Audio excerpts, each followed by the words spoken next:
नमस्कार। सबसे बड़ा न्यूज़ है क्या पाकिस्तान इंडिया से, वर्ल्ड से और पूरे दुनिया से और मीडिया से न्यूक्लियर रेडिएशन के बारे में छुपा रहा है?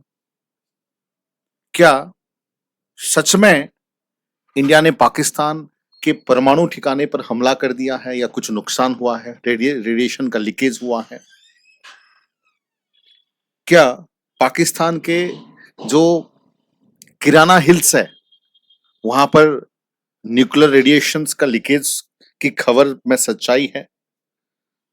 या फिर जो इतने सुनने को मिल रहा है पाकिस्तान सेना और सरकार या फिर जो पाकिस्तान पब्लिक से कि उनको उल्टी, सरदर्द, थकान, वायरल जैसी चीजें हो रही है, क्या उसमें सच्चाई है? क्या अमेरिकन विमान रेडिएशन डिटेक्ट करने के लिए पहुंचा है पाकिस्तान पे, ये सच्चाई है? या रेडिएशन अगर लीकेज हुआ है तो इंडियन के जो बॉर्डर एरियाज है, इंडिया को भी खतरा है? तो यही सब मुद्दे पे ये टॉपिक का डिस्कशन है। हालांकि ये बहुत बड़ा डिस्कशन है कि पाकिस्तान में उठे परमाणु धुएं की सोच। तो वैसे तो देखा जाए कि हाल ही में हमने जो पाकिस्तान का जो किराना हिल है, जिसको ब्लैक माउंटेन भी कहा जाता है, जो पंजाब में है, पंजाब पाकिस्तान पाकिस्तान में भी और एक पंजाब है जो कि न्यूक्लियर पावर स्टोर है किराना हिल में। और 1980 से लेकर 1990 तक जो टेस्ट हुए थे यहाँ पर न्यूक्लियर के कई सारे पाकिस्तान के द्वारा, और ये एरिया सबसे प्रोटेक्टिव और सेंसिटिव एरिया है जिसको एरिया 51 भी कहा जाता है। 9th और 10th मई 2025 में ऑपरेशन सिंदूर के अटैक के बाद, मतलब एक तरफ से कहा माना जा रहा है कि जो किराना हिल पे जो है ब्रह्मोस मिसाइल का अटैक हो गया था, जिसकी वजह से परमाणु में लीकेज आया है। कई सारे बातें जो है किराना हिल्स के बारे में बताया जा रहा है, ठीक है। और कुछ लोग ये भी बता रहे हैं कि पाकिस्तान जो है पूरे वर्ल्ड से, इंडिया से और पूरा जो है मीडिया से जो है ये बात छुपा रहा है कि रेडिएशन के बारे में छुपा रहा है। उसके साथ साथ कुछ लोग ये तक भी कह रहे हैं कि पाकिस्तान में जो रहने वाले हैं उनको उल्टी हो रहा है, सरदर्द हो रहा है, थकान हो रहा है, वायरल हो रहा है। तो उससे क्या होता है कि जिस प्रकार से रेडिएशंस गिरने के बाद जो सिम्टम्स पाए जाते हैं वही सिम्टम्स पाए जा रहे हैं। और कुछ लोगों का मानना है कि बहुत सारे लोग जो है मेडिकल हॉस्पिटल में है, आई मीन। उसके साथ कुछ लोगों का मानना है कि अमेरिकन का जो विमान है जो रेडिएशन डिटेक्ट करता है खासकर, वो जो है तुरंत 9th और 10th के बाद पाकिस्तान जाके जो है डिटेक्ट करने लगा है। उसके साथ साथ जो है इस एरिया को प्रोटेक्टेड एरिया कर दिया गया, मतलब वहां जाना एक तरफ से, बाकी नॉर्मल लोगों के लिए बंद कर दिया गया एक तरफ से।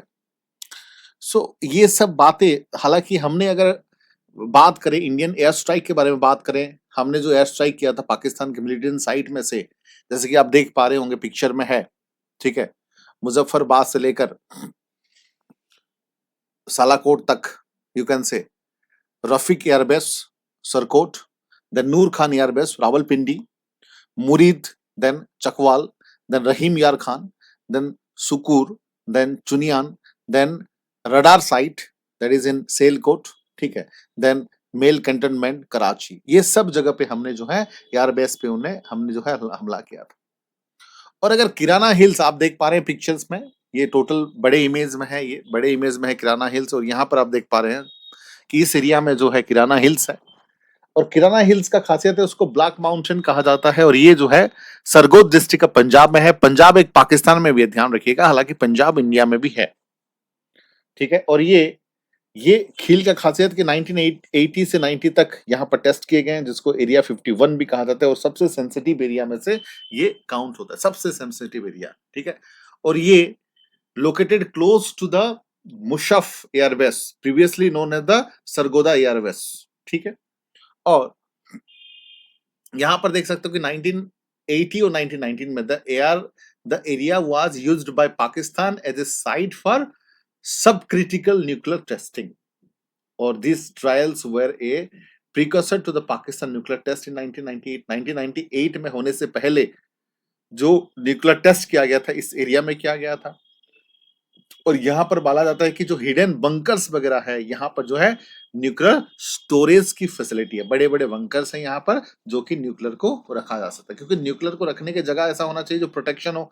ऐसा नहीं कि कोई दुश्मन आपको हमला कर दे और आपका न्यूक्लियर पावर है और आपका ही न्यूक्लियर ब्लास्ट हो जाए या फिर लीकेज हो जाए न्यूक्लियर में। ये तो मतलब वो वाली बात हो गई कि अपना ही मतलब खत्म हो जाएगा, कंट्री खुद ही खत्म हो जाएगा। वाई मुसाफिर एयरबेस मैटर, ठीक है। India did confirm hitting Musafir airbase which Pakistan second largest airbase. उसके साथ साथ देखो ये जो है ये एयरबेस जो है मुशर्रफ एयरबेस जो है किराना हिल के आसपास है, ठीक है, इसलिए इतना चर्चा में है। और हालांकि सोशल मीडिया में अगर मैं बात करूं तो ये 13 मई के दिन में सोशल मीडिया में ये ट्रेंड नंबर 1 ट्रेंड में था कि पाकिस्तान में जो है न्यूक्लियर रेडिएशन का जो है लीकेज होने वाला न्यूज जो है नंबर 1 पे था। हालांकि हमारे स्पष्टीकरण नहीं है, टाइम की दिक्कत है, उसके साथ लोकेशन वेरीफाइड नहीं हो पा रहा है, प्रॉपर चीजें वीडियोज जो नहीं आ पा रहा है जो कि ये पूरा 100% कंफर्म हो कि यहाँ पर हुआ था। हालांकि अगर हम लोग बात करें, इंडिया की बात करें कि हमने जो है हमने हमारे जो अगर air marshal ji A K. Bhatia director general of air operation, ठीक है, उनकी dismiss the claim outright that deny any targeting of Pakistan nuclear facility. मतलब उन्होंने पूरी तरह से डिनाई कर दिए हैं कि हमने जो है मतलब पाकिस्तान के जो किराना एयरबेस पे हमने हमला नहीं किया है। And I was unaware Pakistan even had a nuclear site in the Kirana hill. मतलब चुटकी लेते हुए, मजे लेते हुए उन्होंने कहा है I was unaware Pakistan even had a nuclear site in Kirana hill. उन्होंने ये भी कहा कि किराना हिल में क्या न्यूक्लियर बेस है मुझे पता था, मुझे पता भी नहीं है। हालांकि ये जो उन्होंने मतलब चटकारी लेते हुए उन्होंने जो कहा है उसका 2 मीनिंग हो सकता है, इधर उनको सब कुछ पता है वो नहीं बता रहे हैं या फिर वाकई में नहीं हुआ था। ये मैं आप लोगों के ऊपर सोच रहा हूँ, आप देख सकते हैं उनका रिएक्शन देखिए। We did not hit nuclear facilities at Kirana Hill. हमने किराना हिल पे जो है हमला नहीं किया था। बाकी आप रिएक्शन खुद ही देखिए। हालांकि सोशल मीडिया में बड़े वायरल हो रहे हैं ये मीम्स मीम्स देख सकते हो आप। What kirana hills, I don't know what is kirana hills, क्या है मुझे नहीं पता है उसके बारे में। और ये मीम्स जो है वायरल हो रहा है, मैं आपके ऊपर छोड़ रहा हूँ कि हमारे जो एयर मार्शल साहब जो हैं क्या एक्चुअली बोलना चाहते हैं, या ऐसा लग रहा है कि सच में उनको पता है सब कुछ लेकिन वो ठीक से मतलब मन ही मन, देखिए मन ही मन मुस्कुरा रहे हैं कि अच्छा हुआ हमने ही किया है वो काम, लेकिन वो बता नहीं रहे हैं। तो ये आप समझ सकते हो जियोपॉलिटिक्स के बारे में, ये आप समझ सकते हो कि पॉलिटिकल चीजें के बारे में। बाकी मैं आपके ऊपर छोड़ रहा हूँ कि आप क्या सोच रहे हैं। बट हालांकि ऐसा ऐसा कई लोगों का मानना है कि अगर न्यूक्लियर रेडिएशन हुआ होगा तो बड़े लेवल पे नहीं हुआ होगा, अदरवाइज जो वर्ल्ड हेल्थ ऑर्गेनाइजेशन से अब तक जो है पाकिस्तान में आ चुका होता और मेडिकल इमरजेंसी जो है लग चुका होता।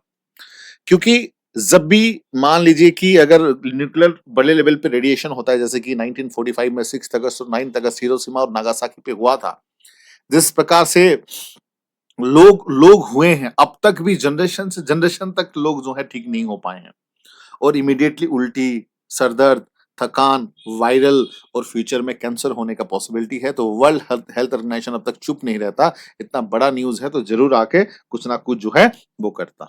तो अब तक कोई ऐसा कोई खबर नहीं है। उसके साथ साथ जो IAEA है, इंटरनेशनल एटॉमिक एनर्जी एजेंसी है, तो ये भी उतना कुछ मतलब जब भी न्यूक्लियर रेडिएशन होता तो डेफिनेटली ये पहले ही आते इंटरनेशनल एटॉमिक एनर्जी एजेंसी वाले। बट अब तक कोई इतना हलचल नहीं दिखाई दे रहा है, ठीक है।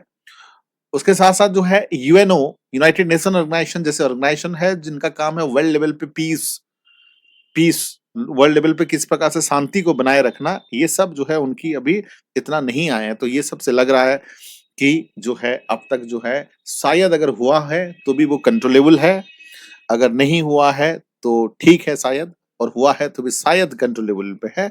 तो न्यूज लेकिन अब तक भी सस्पेंस में है कि एक्चुअली में क्या हुआ है, क्योंकि ओपनली कोई नहीं बता रहा है और ओपनली कोई रिसोर्स कोई पाकिस्तान किसी को बता ही नहीं रहे हैं। तो फिर भी मैं लास्ट में ये कहूंगा कि अब तक भी जो सस्पेंस है वो बना है।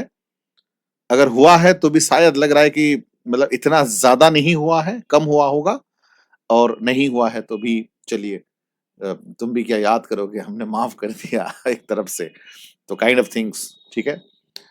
बट ऐसे ही मजेदार वीडियोस के लिए चैनल के साथ बने रहिए और जुड़े रहिए। हम ऐसे ही करंट अफेयर्स के हर एक पहलू पे सटीक और सही चीजें जो है आप लोगों को दिखाने की कोशिश करेंगे। तो आप लोग बने रहिए और जुड़े रहिए। धन्यवाद। ला